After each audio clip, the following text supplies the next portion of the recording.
Donc, on va parler de groupes qu'on a définis comme, parce qu'on entend beaucoup de forensic, live forensic. Et on s'est dit, bon, on n'est plus un mot près, on va appeler, c'est un peu comme les buzzwords, APT, AET. On va appeler ça les fast forensic. Vous voyez que ça sonnait bien, tout ça. Donc, l'idée, c'est de vous expliquer un peu ce qu'on entend derrière le fast forensic, quels sont les enjeux plus globaux du forensic et du fast forensic. Et pour situer un peu au niveau informatique, enfin au niveau sécu où on se situe en fait, tout à l'heure on parlait de cybercriminalité, nous on se situe une fois que la personne elle s'est fait défoncer et qu'elle ne sait plus trop ce qui se passe, que ce soit sur son réseau, sur sa machine, et d'expliquer et de remédier en fait cet incident. Donc on va être orienté incident informatique et qu'on va appeler la réponse à incident. Donc là c'est le quart d'heure pub. Donc je travaille pour la société Sequoia, qui est une société qui a maintenant plus de 5 ans. À la base qui fait du conseil en sécurité informatique, gestion de projet, et ils ont voulu couvrir un besoin qui est à mon sens aujourd'hui assez stratégique pour une boîte de sécu, qui est à la fois la prévention et à la fois le post-incident. C'est-à-dire prévenir l'incident, donc là c'est tout ce qui va être en amont de l'intrusion, donc c'est les sujets sur lesquels je travaille aussi, et ce qu'il va y avoir en post-incident, c'est-à-dire il y a eu un incident de sécurité, il y a eu une intrusion, on essaie de comprendre ce qui s'est passé. Donc ils se sont dit, autant créer une équipe qui va faire ce qu'on appelle dans le jargon de l'incident handler, et donc monter un CERT.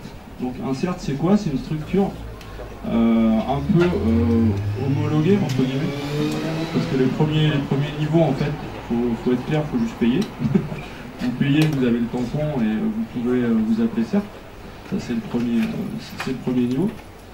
Sauf que nous on a un peu d'orgueil, donc on veut pas que payer mais être reconnu, donc on va s'enregistrer à des organismes qui en fait homologuent les différentes sociétés en tant que CERT. Donc là, vous avez un audit, vous montrez ce que vous faites, pour qu'ils regardent si vous avez des publications scientifiques, techniques, si vous avez écrit des articles, si vous avez fait des conférences. Et suite à ça, après, ils vous filent le tampon, CERT, c'est CERT, et vous appartenez en fait à une liste qui est publique, où n'importe qui a un incident de sécurité, après, peut vous appeler pour résoudre son incident de sécurité chez lui. Donc, je pense que c'était intéressant de revenir un peu sur cette notion de CERT.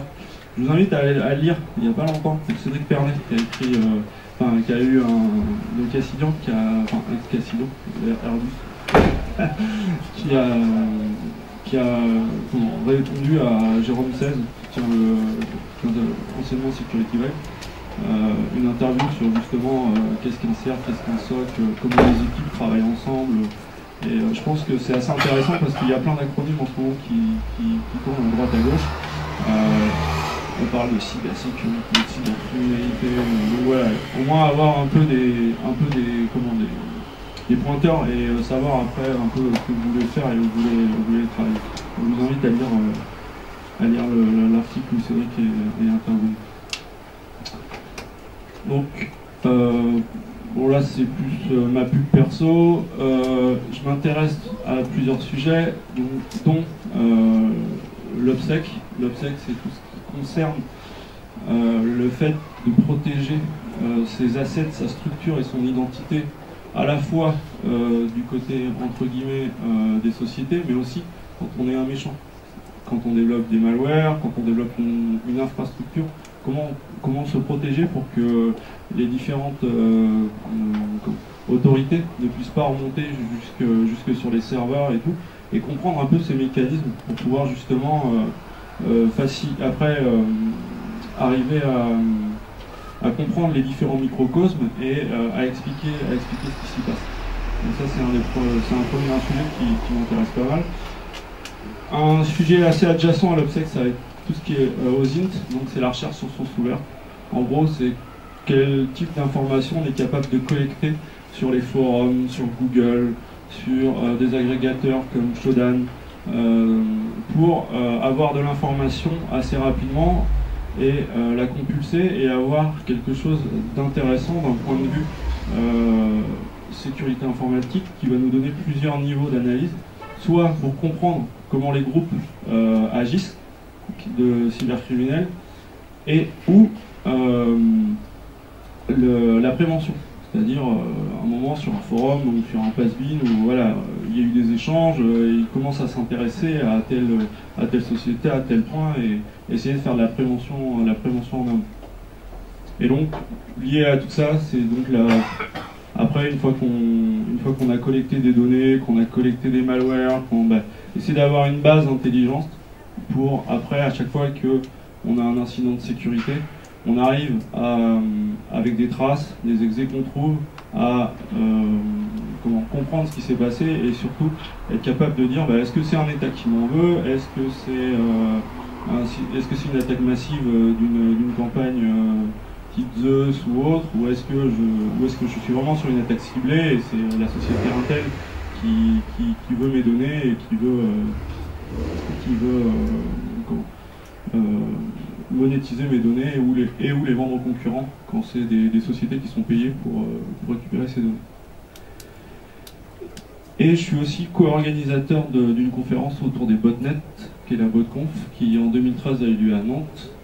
Cette année, elle aura lieu à Nancy. On cherche des sponsors pour les gens qui voudraient sponsoriser la conf. L'année dernière, on a eu en gros 2 jours de talk sur vraiment tous les aspects botnet, même comment arrêter un botnet, donc il y a les gens de Malware Must Die qui étaient là, enfin voilà, il y a eu vraiment différents intervenants, c'était très intéressant, il y avait 23 pays qui étaient représentés.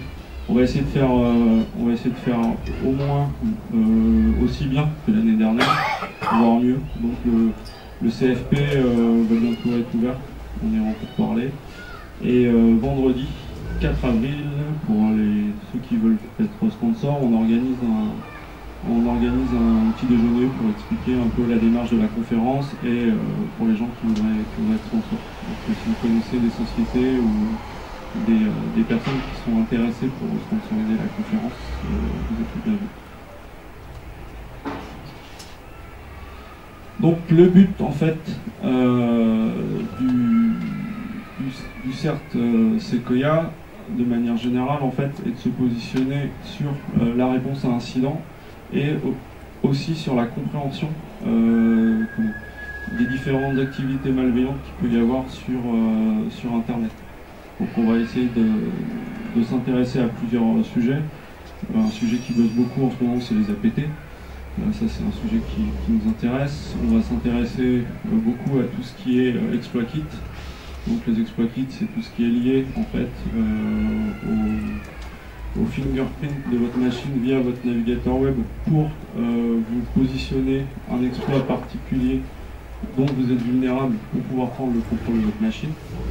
Et il faut savoir que ce type d'exploitation est assez massive et à tel point que les gens ne se rendent même pas compte qu'ils ont été infectés. Parce que ça va très très vite. Les malwares, enfin, il y a des usines complètes, des factories complètes de malware qui sont repackagées quasiment toutes les heures, voire toutes les 2 heures, et donc les antivirus évidemment sont à la rue. C'est clair et net. Donc voilà, nous c'est les différents sujets sur lesquels on travaille et sur lesquels on essaye de communiquer. Donc l'inforensique, donc ou investigation numérique ou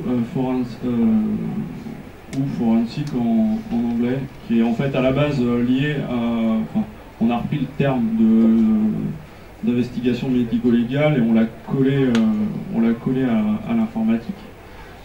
À la base, c'était quelque chose de lié au légal, c'est-à-dire qu'il y avait une collecte de preuves numérique et cette collecte de preuves devait servir au niveau judiciaire et être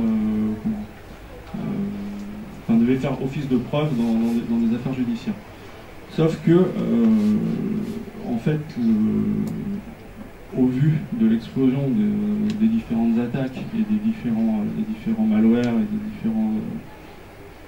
et aussi de la grosseur des systèmes d'information, cette approche, déjà les sociétés veulent pas porter plainte. Souvent quand vous leur posez la question est-ce que vous voulez porter plainte, elles ne veulent pas. Ça c'est le premier niveau. Donc nous on essaye de leur expliquer que c'est quand même bien de porter plainte, même si même si derrière on ne trouve pas forcément une identité, au moins ça permet d'avoir une trace. Et donc petit à petit, l'inforensique comme on le faisait il y a 10 ans existe toujours dans des cas particuliers et précis, mais est en train un peu de glisser. De manière un peu un peu taquine, j'ai expliqué que c'était long, laborieux et psychorigide, les bases de l'inforensique. En fait, comment ça se passait, vous arriviez avec votre mallette, vous démontiez, alors à l'époque on arrêtait l'ordinateur, chose qu'on a appris qu'il ne faut pas faire. On arrêtait la machine, on sortait le disque, on faisait une copie bit à bit, avec un bloqueur de disque pour pas corrompre l'image. On partait tranquillement avec cette copie, on mettait le disque sous scellé, on partait avec ça dans sa petite mallette, le tout avec un huissier pour voir que vous n'avez pas fait tout et n'importe quoi. Et après vous étiez dans votre labo à essayer de comprendre ce qui s'était passé sur la machine. Sauf que cette approche-là, aujourd'hui, elle est plus... pour plein de raisons, elle est plus possible et j'expliquerai pourquoi. L'analyse est figée. Parce qu'en fait, à l'époque, l'analyse était figée. C'est-à-dire que vous aviez un cadavre, et à partir de ce cadavre, vous essayez d'expliquer ce qui s'était passé. D'où les liens avec le médico-légal. Sauf qu'on se rend compte, au vu des sophistications des attaques, cette approche, elle est plus possible. Elle est absolument... elle est désuète et plus possible. Donc, il faut trouver une méthode de récupération de preuves qui peut très bien être recevable devant un juge, mais sans avoir à éteindre comme un bourrin la machine pour pouvoir l'analyser. Dans beaucoup de cas, c'est contre-productif, dans le sens où pendant quelques années, là, dernièrement, on demandait une copie d'image disque aux différentes équipes d'exploitation des systèmes d'information. Une fois sur deux, ils ne font pas ça correctement. Soit ils vous envoient que la partition système, ça c'est le meilleur des cas.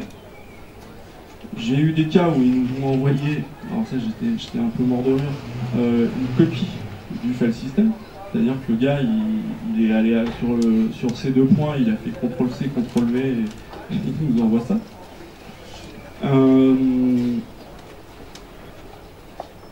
Soit, et ça c'est arrivé, on nous a dit bah, c'est pas possible, la machine est en production, vous ne pouvez pas l'arrêter. Bon. Donc à partir de là, faire une copie d'image disque, il y a 5 ans il y avait des méthodes qui existaient, mais c'était un peu, sur une machine up c'était un peu tricky. Donc, en plus, dans une société, si vous dites attention, on arrête la production, derrière, vous perdez de l'argent. Donc il y a des systèmes, il est hors de question de les arrêter, pour X raisons. Soit des raisons il y a des raisons de monétisation, mais pas que, il y a aussi des raisons de dispo. Genre, un opérateur télécom, par exemple, la base de données d'authentification des GSM, le jour où elle est poutrée, ils ne l'arrêteront pas comme ça, parce que sinon, il n'y a plus personne qui peut passer des coups de téléphone à partir de cette base de données. Un autre problème, c'est que, imaginez que et c'est un peu ce qui s'est passé, il y a différentes sociétés qui ont fait la une des journaux, imaginez que vous avez une bonne partie de votre système d'information qui est compromise. En gros, vous avez entre 100 et 200 machines qui sont compromises. Ça veut dire souvent des disques système qui sont entre 100 et 250 Go maintenant, à peu près sur les VK. vous multipliez ça par 100, vous multipliez ça aussi par le nombre de temps à passer à copier les différentes données. Vous faites la même chose au niveau de la capture réseau pour un peu comprendre comment les machines causent entre elles. Et puis vous repartez avec dans votre labo pour comprendre ce qui s'est passé. C'est juste impossible. C'est juste impossible. Donc bref, c'était chercher une aiguille dans 1000 bottes de foin. On a une blague chez nous, on dit, mais même ça encore c'est facile parce que vous foutez le feu au champ, vous allez la retrouver la botte de foin. Là, l'aiguille, elle brûlera pas, la botte de foin, elle prend. Donc même ce côté-là est plus facile encore que d'aller comprendre l'ensemble des machines qui sont faites compromettre sur un système d'information. Donc,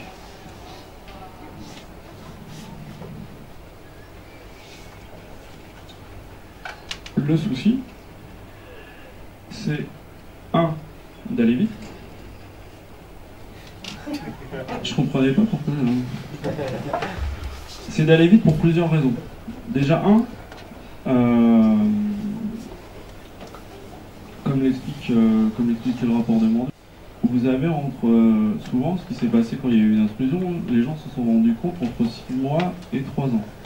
Donc 3 ans, sur un lien à 2 mégabits, vous pouvez imaginer à peu près ce qu'on peut sortir sur comme données sur 3 ans. Et donc 6 mois dans le meilleur des cas. Donc à la rigueur, c'est pas forcément ça qui va justifier d'aller vite sur l'analyse de post-incident. Parce que de toute façon, ça fait 3 ans que la société elle est compromise et que les datas qui sortent, un mois de plus, un mois de moins, ça ne fera pas grand chose.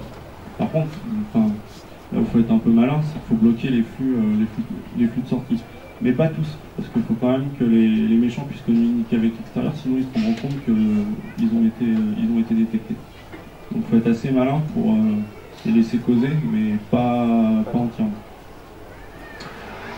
Et souvent, la manière dont les sociétés voient qu'elles ont été compromises, soit elles ont titillé la société d'en face et elles ont fait tomber des services. Donc là, c'est la BIOS qui envoie un mail en disant attention, vous avez un problème sur votre serveur. Soit vous êtes blacklisté par Google. Donc quand vous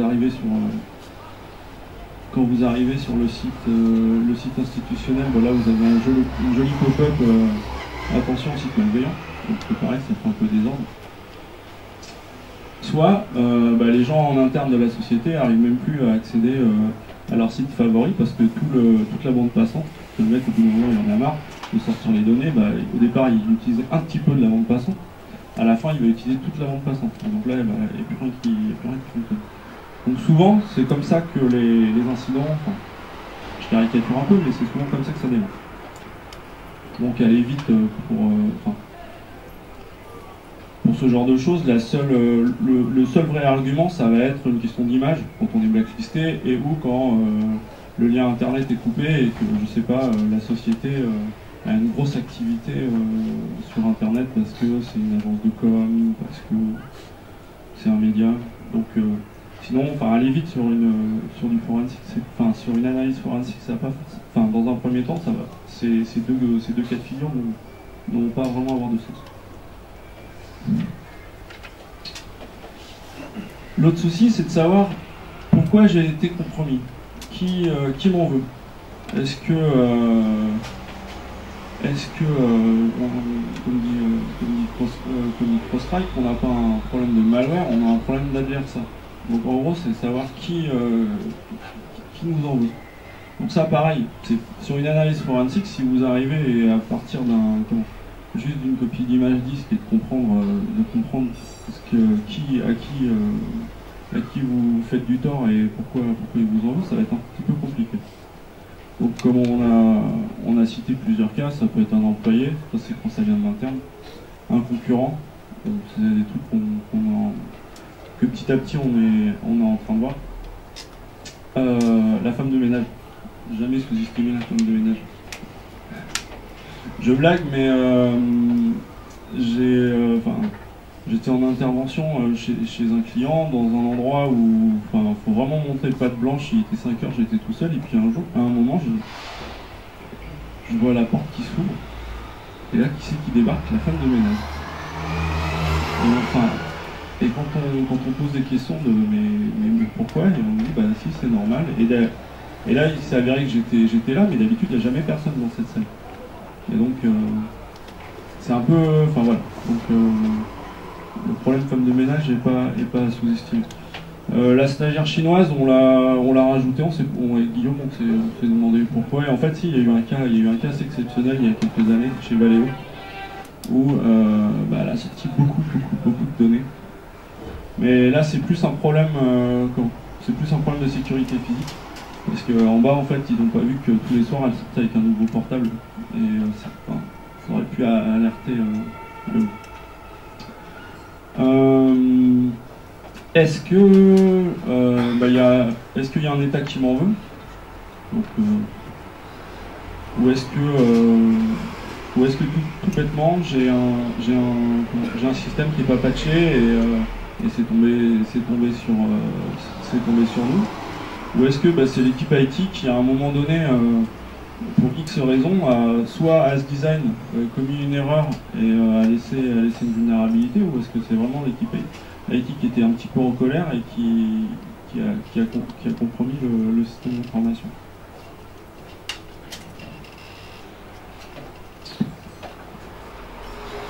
Donc ça va être une information qui va être potentiellement intéressante, mais pas a priori. Ça va être a posteriori, c'est-à-dire que on va s'en servir après quand on va définir la matrice de risque. C'est-à-dire, en gros, je suis une société qui travaille dans tel secteur, voilà les gens que je peux fâcher. Un cas que j'aime bien prendre, c'est le cas de la société Total. On est à peu près sûr que Greenpeace, par exemple, ils leur veulent pas forcément du bien. Donc voilà, faut savoir, faut avoir conscience. Alors, certaines personnes dans les sociétés ont conscience de ces différents, à qui ils ne peuvent pas plaire, mais ça redescend rarement jusqu'au niveau réseau et sécurité informatique. C'est un problème, en gros, l'informatique, c'est qu'un problème technique, donc on le laisse à des techniciens. Sauf que souvent, les attaques informatiques sont de plus en plus aujourd'hui drivées par justement ce côté un peu, au moins au niveau des sociétés, parce que j'expliquais tout à l'heure, pas forcément au niveau des particuliers, mais sur la concurrence, et sur des gens qui potentiellement on peut énerver. Et justement après pouvoir arriver à avoir une cartographie des risques, au moins sur les personnes qui potentiellement peuvent m'en vouloir. Donc.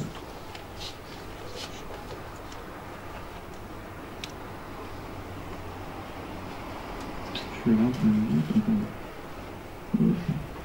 Non, c'est vite. Donc, en niveau autre information qui va être intéressante, donc là maintenant on va rentrer plus dans la technique, autre information qui va être intéressante en forensique, pour déterminer, pour comprendre un peu comprendre ce qui s'est passé au niveau d'une compromission, c'est de savoir à quel niveau on a été compromis, à quel niveau l'infection s'est passée. Est-ce que c'est du userland ou est-ce que c'est du kernelland? Parce que si c'est du userland, il y a de grandes chances que ce soit bêtement un malware qui va s'intéresser aux données personnelles ou aux données de l'utilisateur. Et donc, au prochain redémarrage de la machine, il n'est plus là. Sauf s'il s'est positionné, sauf s'il a positionné quelques clés de registre, mais dans la plupart du temps, c'est pas des données il a juste besoin de ces données one shot et puis après il s'efface de la machine et c'est fini. Soit il va se positionner en kernelland. Donc en kernelland, il est au plus près il est dans le sein des seins. Donc là, ça veut dire que en termes en termes de fonctionnalités que va pouvoir avoir le malware, elles vont être un peu plus intéressantes, et notamment au niveau de la furtivité, c'est-à-dire pour pas qu'il soit détecté par les différents antivirus, et ou les différents systèmes de sécurité qui vont être sur le poste de travail, parce qu'aujourd'hui, bon, les antivirus c'est assez commun comme ça, mais on va arriver petit à petit ce qu'on appelle des HIPS. Les HIPS, c'est quoi? C'est un outil qui va checker le contexte d'exécution de la machine et qui va déterminer sur une matrice qu'on lui a définie si un programme, quand il s'exécute, il a le droit de faire ce qu'il est en train de faire. En gros, si vous avez Internet Explorer.exe qui écrit dans ces deux points temp, c'est qu'il est en train de se passer un truc un peu bizarre. Donc l'idée, vous définissez comme ça des niveaux et vous pouvez bloquer les différentes attaques. Donc ça c'est intéressant, et comme il y en a de plus en plus sur les machines, les malwares sont de plus en plus furtifs. Donc ils vont utiliser des méthodes de furtivité de plus en plus importantes. Donc il va y avoir ce qu'on appelle le hooking de fonction. On en a même un, le dernier là, qui est assez sympa, qui est Ouroboros. Lui, il réécrit complètement la table d'allocation des différentes fonctions. Et quand il y a la fonction write ou la fonction read d'un fichier qui est appelé, ça passe d'abord par lui. Il proxifie l'appel. Si par exemple on est en train de passer sur lui, bah, il dit bah non, je suis pas là, il renvoie 0. Si c'est de la donnée, il la garde, il la stocke et il la pousse. Donc il sert de proxy applicatif. Il y a le backing, ça c'est assez classique. En gros, vous réécrivez les adresses d'import au niveau, vous modifiez le binaire pour que déjà la signature soit pas connue des antivirus. Et après, au moment où le binaire va se loader en RAM, il est chiffré et les appels se déchiffreront au fur et à mesure de l'exécution. Autre type de furtivité, ça va être le driver.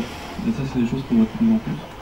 C'est-à-dire qu'au lieu de se positionner, donc pour être sûr d'être en kernel et d'avoir accès à toutes les activités, le malware va être codé de type driver. Autre chose qui va être déterminante, c'est d'identifier les interactions avec le monde extérieur. Et c'est pour ça que éteindre une machine qui est compromise, on va perdre ces différentes interactions. Et donc, c'est plus facile de détecter quelque chose qui bouge que quelque chose qui est figé. Donc, un malware, comme il a besoin de communiquer avec l'extérieur, forcément il va passer sur le réseau. Et comme j'expliquerai par la suite, il y a des fois où on a beau chercher sur la machine des choses où on ne trouve rien, par contre au niveau du réseau on voit des choses qui se passent. Ça veut dire que la machine elle est encore compromise. On a beau avoir passé 1 heure, 2 heures, 3 heures, 3 jours dessus et on ne voit toujours rien, et s'il se passe des trucs, c'est qu'au niveau réseau, c'est que la machine elle est encore compromise.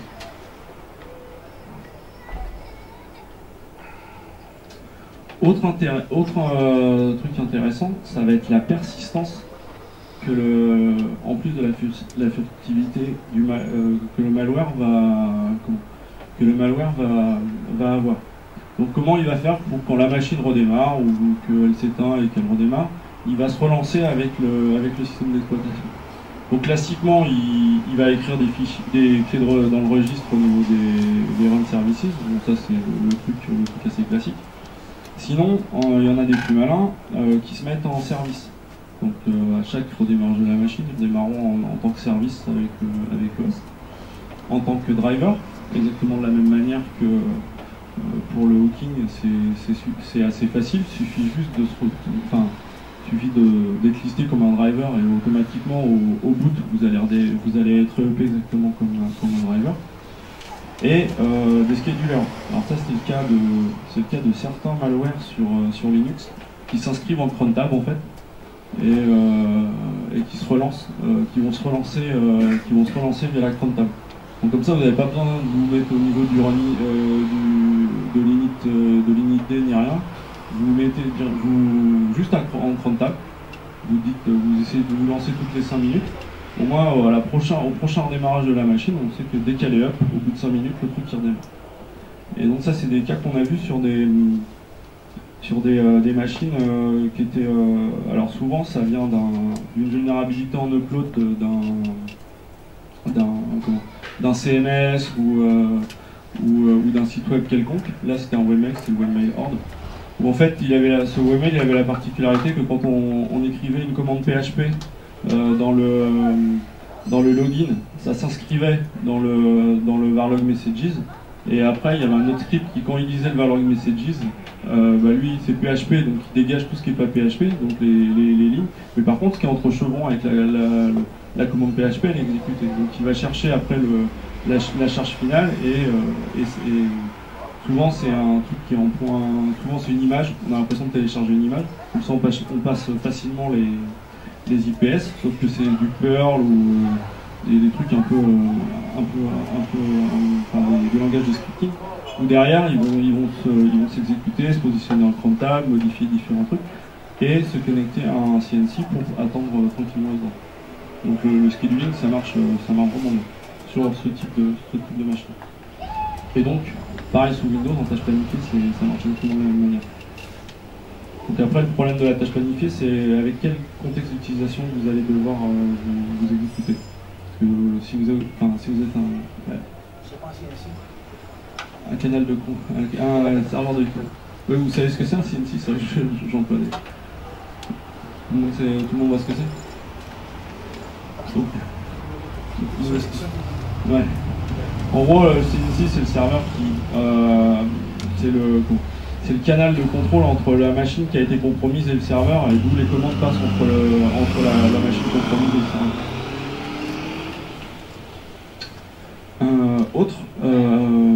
Autre nature de maintien qui va être intéressante, c'est de voir si après compromission, est-ce que l'utilisateur, est-ce que la compromission a amené jusqu'à ce qu'on appelle un RAT, un Remote Admin Tool. Donc il y en a des classiques comme PoseNavy, comme on parlait d'Extreme Rat tout à l'heure, petit à petit arrivé. Il y a un français qui est assez connu là-dessus, c'est Coder. Hein ouais, Darkcomet, et le développeur c'est Darkcoder SC. Ouais. Jean-Pierre dessus. Et ouais, bref. Bon, en tout cas, il a arrêté parce qu'il s'est rendu compte qu'il y avait des Syriens qui l'utilisaient pour espionner la population. Pour la part.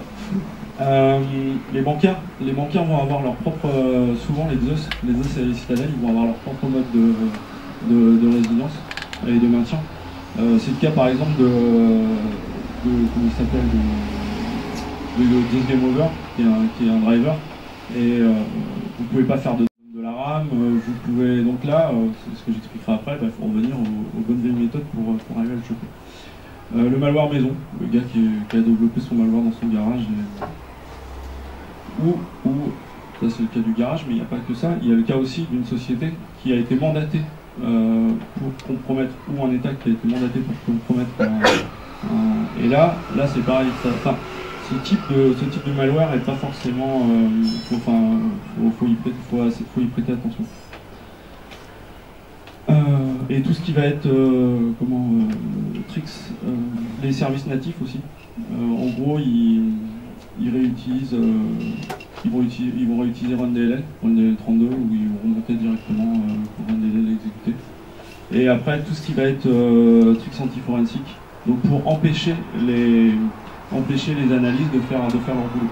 Donc quels sont les trucs d'anti-forensics? Il y en a plein, mais ceux qu'on rencontre le plus souvent, c'est impossibilité de dumper la RAM, c'est non-accès aux différents fichiers qui ont été compromis. Ça peut être, on n'en a pas encore vu, mais vu qu'il y a eu des papiers qui sont sortis dessus, je pense que ça va pas tarder à arriver, c'est de brouiller la RAM, c'est de foutre de la data morte en RAM. Et donc vous avez plein de données, et après vous cherchez une aiguille dans une botte de foin. Donc voilà, l'idée c'est d'empêcher en fait l'analyse de comprendre ce qui s'est passé sur la machine. Ça peut être aller écrire, aller modifier plein de clés de registre, comme ça on a l'impression que la machine elle a redémarré, alors que c'est absolument pas le cas. Donc Au vu de ce que j'ai expliqué, il va falloir arriver à cibler en fait les différents artefacts et les différentes données qui sur une machine vont nous intéresser. Donc l'idée, évidemment, le cœur du problème, ça va être la RAM, parce que c'est là où tout le contexte d'exécution se passe, c'est là où tous les programmes malveillants ou pas malveillants vont être. C'est être capable de cibler les bons artefacts, sinon on revient sur ce qu'on faisait avant, on faisait une prise d'image disque, donc c'est d'arriver à qualifier en fait les différentes informations qu'on va récupérer pour aller le plus vite possible dans l'analyse. C'est interpréter les bugs. C'est-à-dire que si par hasard vous n'arrivez pas à dumper la RAM, vous n'arrivez pas à accéder à un fichier, ou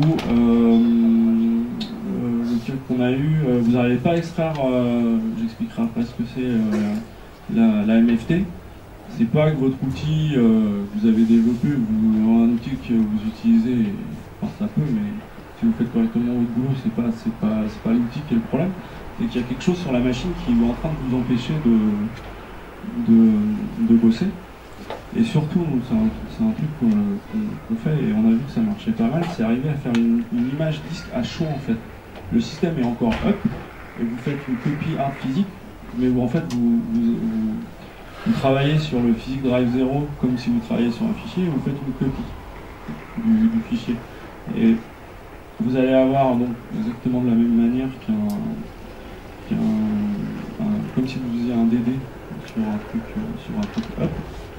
Enfin, down, et ça vous le remontez dans une VM. Et en le remontant dans une VM, vous regardez s'il se passe la même chose au démarrage, s'il y a les mêmes interactions réseau que la machine. Et si vous apercevez qu'il n'y a rien, c'est que la machine est bien compromise et que comment on appelle ça, que le malware il est assez intelligent pour choper les appels système quand vous faites du read et du write. Donc il y a de grandes chances qu'il ne soit pas en userland mais en kernel land. Et donc là, là vous êtes en face d'un vrai problème. Donc qu'est-ce qui va être intéressant au niveau RAM? Tout simplement alors il y a plusieurs cas d'école. Il y a des gens qui vont avec un outil dumper la RAM. Alors il y en a plein. Il y en a un qui marche pas trop mal, c'est Dumpit de Multiswitch. Moi j'aime bien WinPM parce que c'est libre. Mais il y en a plein, il y a les Memorize, il y a même FResponse qui propose un outil. Et donc vous allez dumper la RAM, vous allez avoir un fichier de 2 Go, 4 Go, et après vous utilisez pareil, alors soit vous faites votre propre programme, soit vous utilisez votre programme préféré pour l'analyser. Et vous allez sortir en fait tout le contexte d'exécution au moment où vous avez fait le dump RAM. Alors, il y a moi un outil que j'aime bien, il y a pas mal de blogs, des blogs même ils ont un blog qui est assez puissant, c'est Volatility. Bon, je pense que c'est inconnu. Et de Volatility, il y a les gens de Google, et là c'est un truc que je suis en train de m'intéresser en ce moment, c'est vachement intéressant. Ils ont forqué en fait Volatility, ils ont appelé Recall. Et où c'est parce que Volatility, vous êtes en ligne de commande, il n'y a pas la notion de livrerie. Or, Recall, quand ils ont fait, les gens de Google, quand ils ont fait le fork, ils avaient comme idée de caler ça dans leur outil qui s'appelle Google Rapid Response, qui est un outil de phase forensique, le tout centralisé pour comprendre un peu. Et eux, ce qu'ils font, c'est qu'ils vont installer des agents et à distance, ils vont interroger ce qui se passe en RAM. Et donc, au lieu de réinventer la roue, ils sont partis de Volatility. Sauf qu'au lieu de dumper un fichier de RAM, et là depuis la 2.3 avec Volatility c'est faisable aussi, vous montez le driver de WinPM en RAM et vous l'interrogez directement avec un pipe nommé. Et donc vous faites de l'analyse de RAM en live, quoi. Vous n'avez pas de fichier, vous n'avez rien, c'est comme si vous tapiez directement, donc vous avez votre driver qui communique avec la RAM. Et ça peut être vachement intéressant, notamment en cas d'injection. En cas d'injection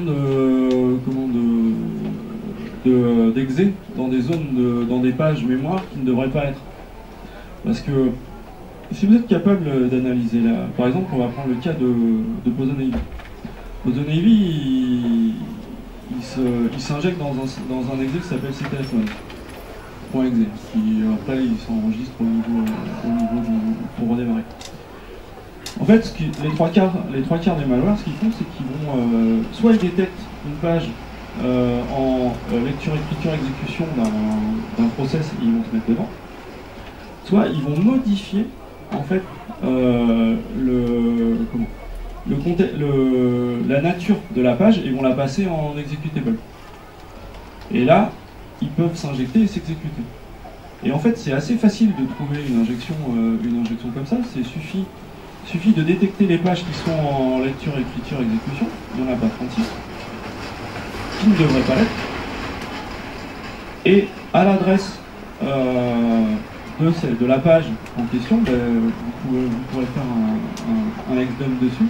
Ça commence par NZ, donc le code du PE. Donc c'est là, ça veut dire que là vous avez un PE injecté dans un process. C'est peut-être qu'il est en train de se passer quelque chose. A priori, par exemple, dans Explorer, on ne peut pas avoir trop de... Et là, dans le cas, dans ce téléphone, enfin, de AutoNavy, c'était exactement ça. Donc, en direct, en fait, sur un système up, vous êtes capable de détecter les injections, les injections de process et les injections de DLL exactement de la même manière. Parce que une DLL, elle a un code, et elle va s'injecter dans des endroits exactement de la même manière que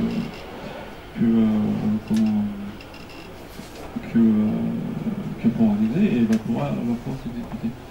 Et donc, au lieu d'essayer de comprendre où sur le disque il y a le truc, machin, non, on prend les pages mémoire qui sont en exécution directement en live et on essaie de regarder où elles sont, ou s'il y a de l'injection ou pas. Parce que les trois quarts des malwares un peu malins, ils vont s'injecter. Ça, c'est le premier niveau d'analyse. Le deuxième niveau d'analyse, ça va être de... Alors après, là, il y a deux écoles. C'est de regarder les sockets qui sont ouverts. Alors pour regarder les sockets qui sont ouvertes, soit on passe par la RAM, parce qu'elle a aussi cette info-là, soit, de la même manière que pour la RAM, vous codez votre propre driver, qui va en fait, parce que jusqu'à XP c'était possible de le faire, on pouvait, il y avait un driver pour pouvoir avoir des raw sockets, c'est plus le cas depuis 7. Donc comme fait WinPK, vous codez votre driver et vous interagissez directement avec le driver. Et comme ça, vous pouvez à chaud faire de la capture réseau. Et ça, c'est pareil, c'est un avantage, c'est que vous êtes au plus près de ce qui est en train de se passer. Il n'y a pas de proxy, il n'y a rien. Au moins, vous voyez les paquets directement passer. Parce que souvent, la machine, elle est sur un réseau, vous pouvez difficilement mirrorer le port, enfin, c'est une complexité folle. Alors que là, avoir son driver réseau et directement aller taper dedans, au moins vous avez en live, en direct, ce qui se passe sur la machine. Ça vous évite d'avoir à installer Wireshark, enfin, vous passez, vous réglez plein de problèmes. Autre information qui est super intéressante, ça va être la MFT. La MFT, c'est quoi? C'est en gros, c'est comment les données vont être positionnées sur le disque. Et ça va avoir un gros intérêt, c'est qu'on va pouvoir, à partir de la MFT, vous vous rappelez tout à l'heure, je vous ai expliqué qu'on pouvait directement faire une copie à chaud en regardant le fusil à drive 0. On va pouvoir aller extraire les données, même les fichiers, même ceux qui sont loqués. Parce qu'on passe en dessous du driver NTFS. Et donc, si vous avez un fichier loqué pour X raisons, soit parce que justement vous avez votre malware qui lock quelques fichiers qui l'intéressent et que vous voulez récupérer ces fichiers-là et que vous ne voulez pas éteindre la machine, au moins vous pouvez. Après, il y a des outils qui font ça comme NTFS copy, mais en 3-4 lignes de Python, ça se fait bien. On trouve avec la MFT où se positionne le fichier, à quelle adresse va être le fichier.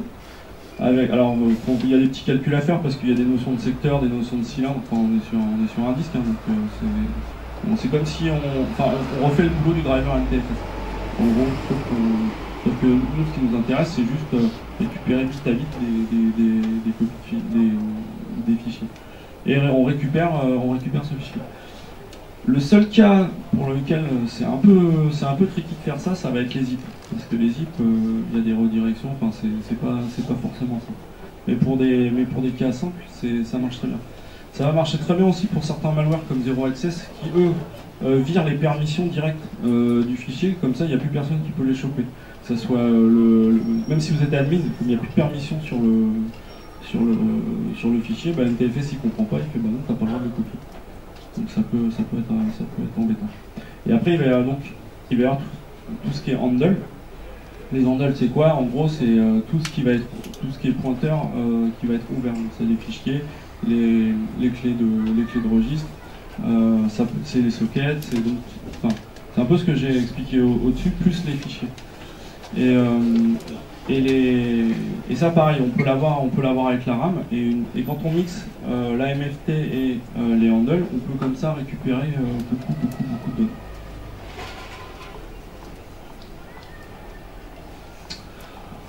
Au niveau des artefacts qui vont être intéressants, parce qu'il faut faire du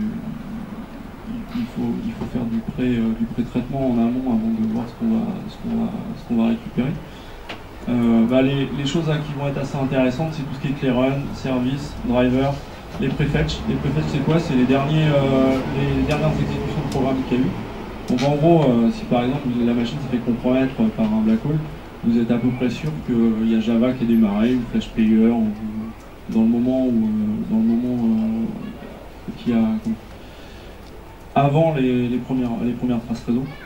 Tout ce qui va être ce qu'on appelle MRU, c'est en fait tout ce qui a été ouvert par les différents programmes. Il y a des copies de fichiers vers le réseau sur des clés USB, des supports, des choses comme ça. Et les event logs. Alors les event logs, on ne va pas tout récupérer, on va récupérer uniquement les problématiques d'authentification pour voir qui avait la machine à ce moment-là. On va détecter aussi les programmes qui vont... il va y avoir une élévation de privilèges. Parce que ça c'est intéressant de savoir qu'à un moment donné, il y a un truc qui s'est connecté et il était admin, alors que c'est sur la machine. Et on va collecter que quelques fichiers. Ça ne sert à rien de collecter l'ensemble du FS. On va collecter tous les fichiers qui potentiellement sont loqués. Ça c'est intéressant. Les fichiers à qui les permissions ont été modifiées. Souvent on ne peut plus y accéder, donc c'est aussi intéressant. Et on va collecter tout ce qui va se retrouver dans le user profile. Donc en gros c'est votre Internet Explorer, votre Firefox et tout votre historique de navigation, enfin, c'est différentes choses. Et une fois qu'on a fait ça, en fait, on a fait quelques tests, on arrive à couvrir presque 90% des codes malveillants. Juste en collectant les différents artefacts, en détectant les différentes injections, et on n'a toujours pas éteint la machine là. La machine est up, et on a fait les différentes techniques. Ouais. Est-ce que vous voulez dire parcouvrir? Parcouvrir en fait, on parle en termes. Alors, on va parler en termes de menaces. En gros, ça veut dire que si une machine, en termes de détection. Donc là, j'ai pris des cas parce que, enfin voilà, faut mettre des exemples en face des mots. Mais bon, il y a des cas où tout ce que je vous ai raconté, ça va pas marcher. Et ça, c'est les cas les plus intéressants.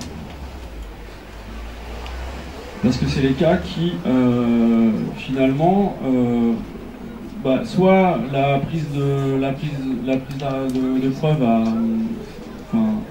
c'est pas à planter, donc c'est ce que je vous expliquais tout à l'heure, et ça veut dire que potentiellement il y a quelque chose sur la machine. Soit il y a des rootkits alors qui sont un peu stupides, c'est le cas de Game Over. Game Over a des très bons tricks anti-forensiques, mais par contre passez-moi l'expression, il est con comme un balai, parce qu'il s'inscrit directement dans les clés de run services pour redémarrer.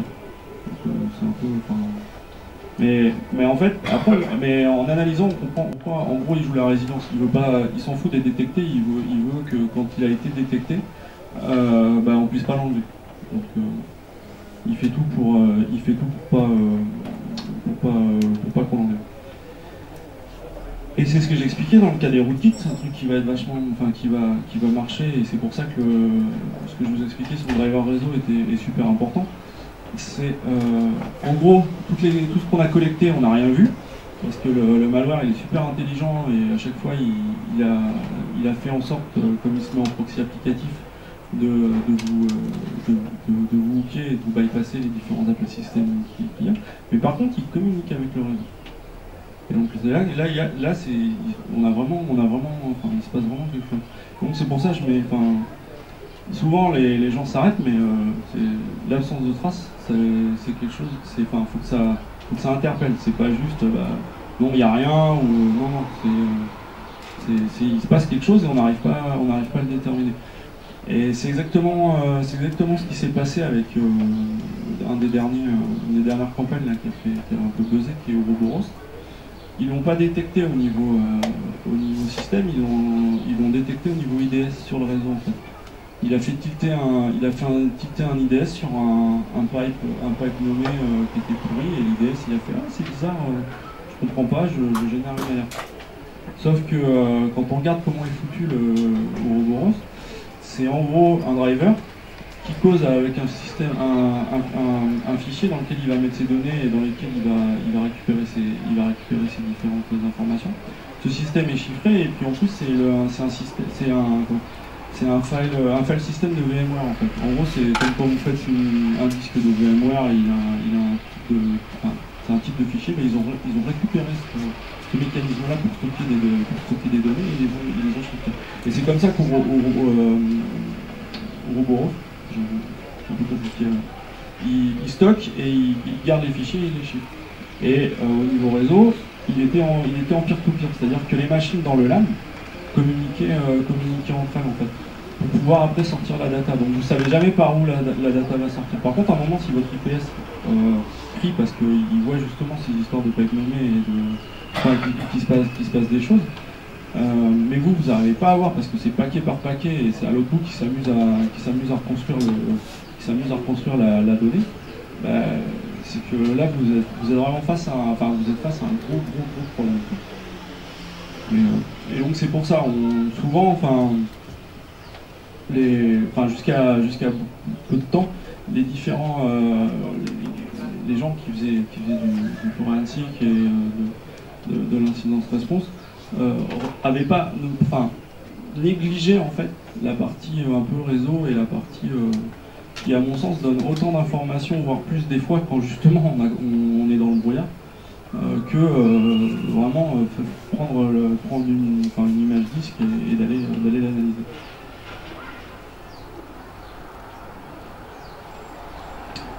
Et donc une fois qu'on a vu que il y avait bien des traces réseau et qu'on avait un problème, on retourne à l'ancienne école. C'est-à-dire que là on éteint la machine. Et donc on a fait ça valide, on a toujours les traces qu'on a collectées avec la RAM, le machin d'un côté. Et on fait là vraiment une machine, on fait une image à froid du disque. Et c'est là où l'intelligence en fait, qu'on appelle la malware intelligence entre en jeu, c'est-à-dire que c'est là où en amont, c'est ce que je vous expliquais tout à l'heure, sur savoir qui m'en veut, comment, et quels sont les différents malwares, et ce que j'ai constitué une base assez intéressante avec assez de données, pour pouvoir après, une fois que j'ai récupéré des bases de registraires pour avoir des exécutables de drivers, je vais pouvoir la comparer avec ma base d'intelligence. Et c'est ma base d'intelligence qui va me dire, ah bah ouais, ce driver-là, il est déjà utilisé sur un autre type de malware. Il est déjà utilisé. Là, les paquets réseau que tu as vus, ils ont déjà été utilisés dans une autre campagne. Où les noms de domaine, ils ont appartenu à déjà un CNC. Et comme ça, on maintient dans le temps cette base d'intelligence. Et on refait une timeline pour comprendre exactement à la seconde près ce qui s'est passé sur la machine.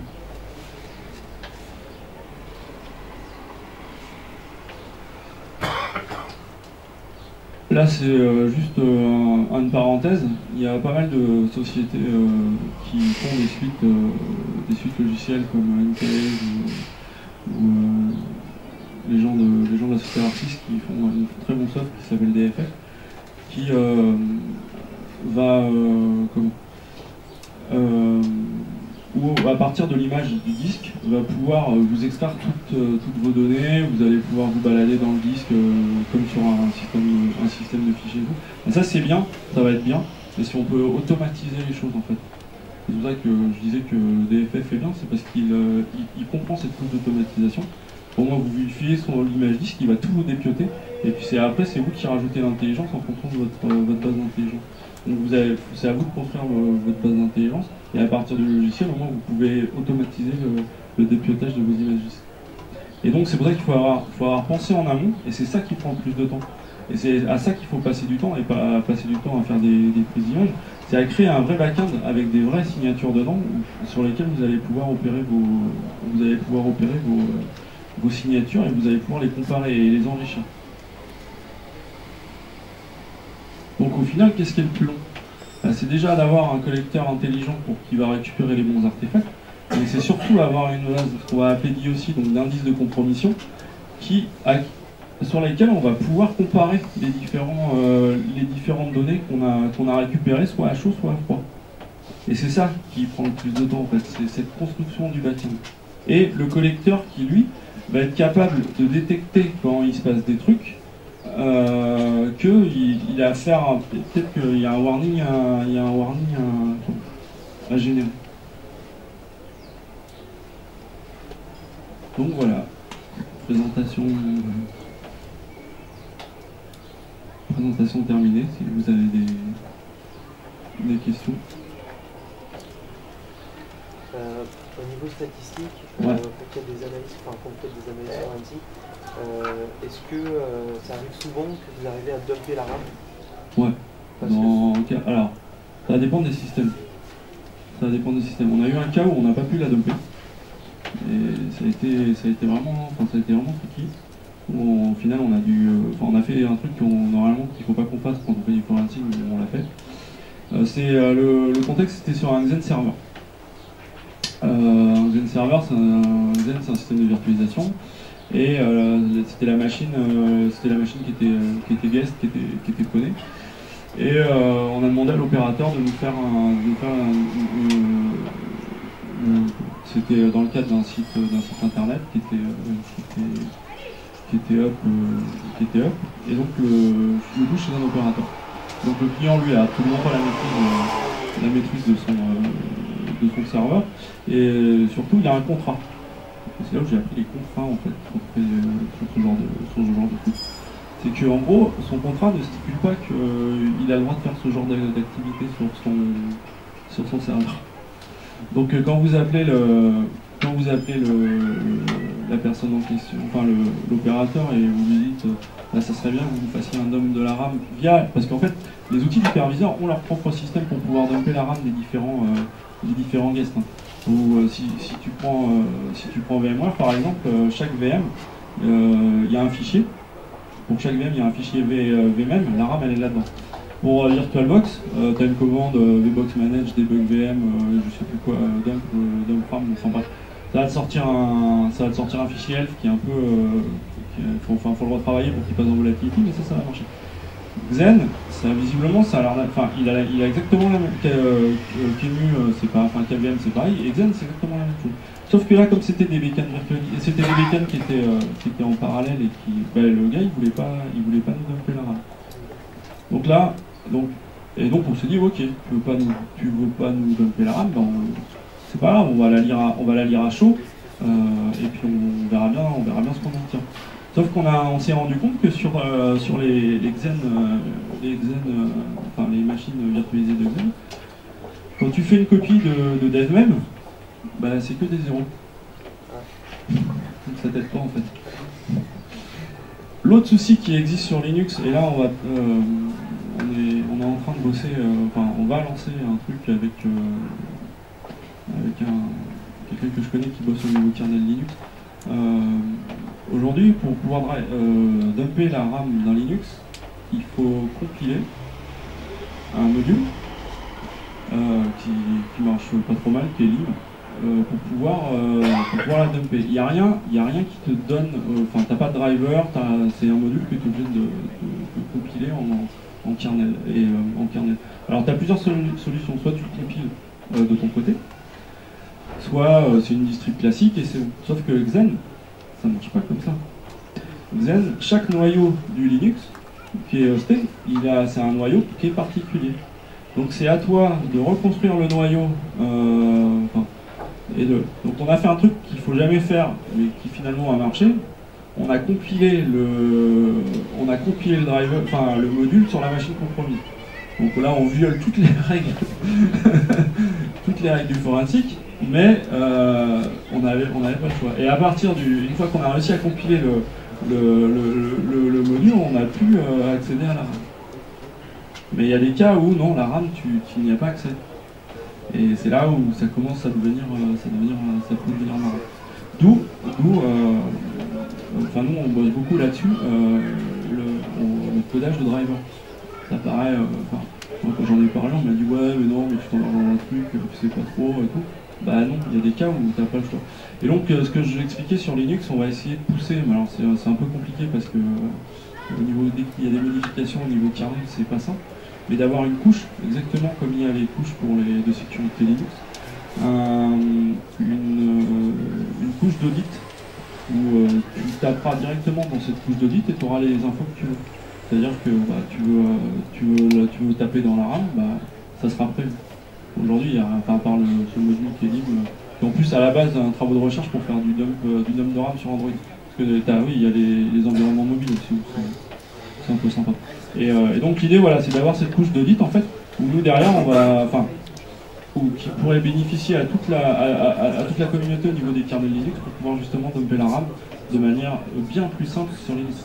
Parce que, on dit oui, Linux, il n'y a pas de compromission, sauf que les trois quarts des serveurs qui participent à des DDoS, souvent c'est des Linux serveurs qui sont vus sur des autres produits.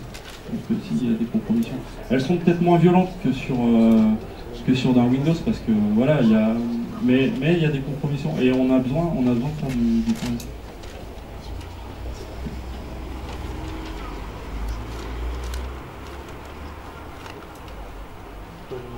Ouais. Du coup, tu parlais de forensique sur smartphone. Ouais. J'imagine que c'est de plus en plus courant. Est-ce que tu peux me faire un rapide retour d'expérience? Alors,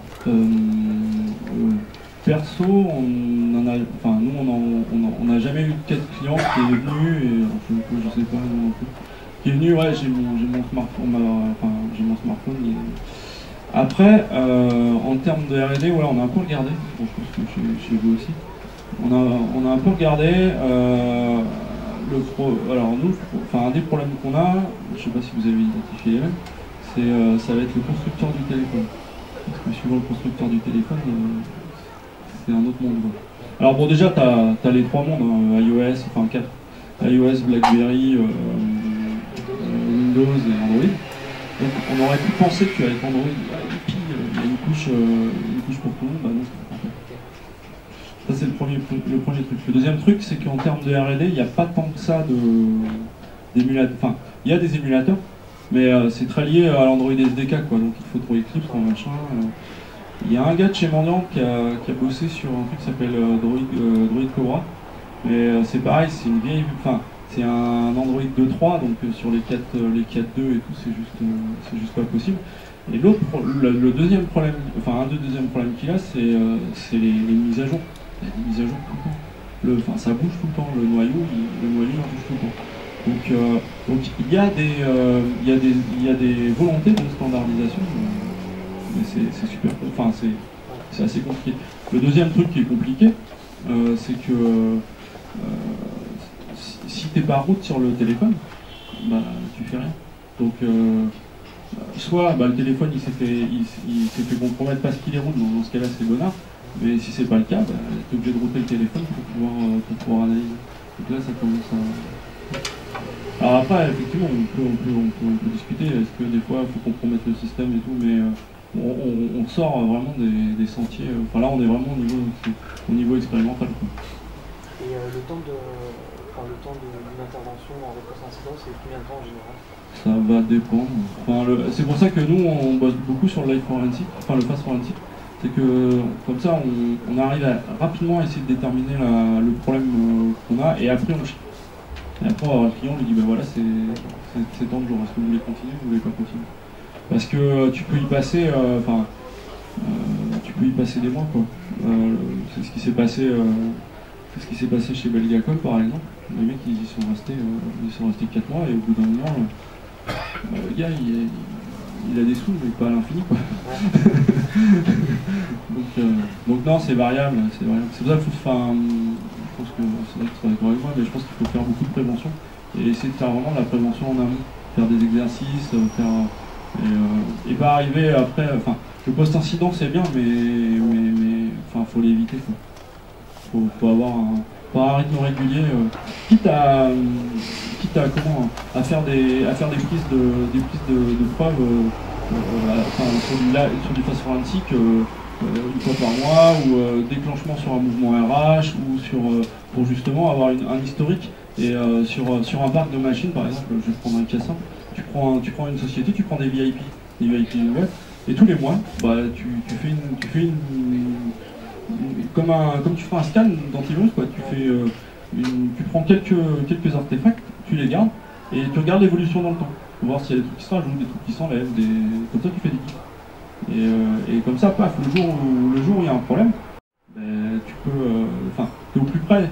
T'es pas 3 ans et des machines, tu sais même plus où elles sont. Déjà, où elles sont, parce qu'il y a des cas où tu dis, t'arrives sur un réseau et là il y a la machine, ah ouais, mais on sait pas où elle est. Ah, mais oups. et enfin voilà, donc non, la prévention et d'être vraiment au plus près du T égale 0, c'est ça vraiment parce que sinon tu peux y passer, enfin suivant l'attaque, tu peux y passer des mois. Différents types d'émissions forensiques. Ouais, en plus, ouais. C'est un peu la liste de quelques heures quand quelqu'un va te demander est-ce que tel fichier était présent sur telle machine. Ouais. C'est vite fait.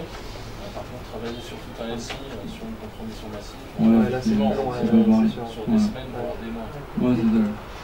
Belgacom, ouais, c'est ça, ça a duré 4 mois. 4 mois. Enfin, ils ont. Alors, chez Belgacom, le problème qu'ils ont eu, c'est pas forcément de souscrire de circonscrire l'attaque. En fait, la signature elle était connue en fait chez Microsoft. La Blue Team avait vu passer le truc, ils avaient poussé, ils avaient fait une signature. Ils n'avaient pas vraiment travaillé sur le malware. Et chez Belgacom, le problème qu'ils ont eu, c'est de comprendre exactement ce que faisait le malware, quoi, ce qu'il voulait faire. Et ça, c'est critique. Et je pense que tu es assez d'accord, mais suivant qui a codé le truc, tu peux y passer des années et tu n'arriveras pas à voir vraiment le pourquoi du comment. Tu sauras qu'il y a quelques trucs qui ont été utilisés et il y a quelques trucs qui ont été ciblés, mais il y a vraiment des trucs qui sont codés qui font que tu te retrouves juste avec le binaire. Même les meilleurs reverseurs, c'est un peu compliqué.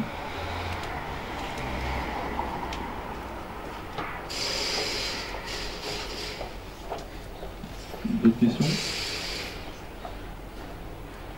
Bon. Merci beaucoup. Merci.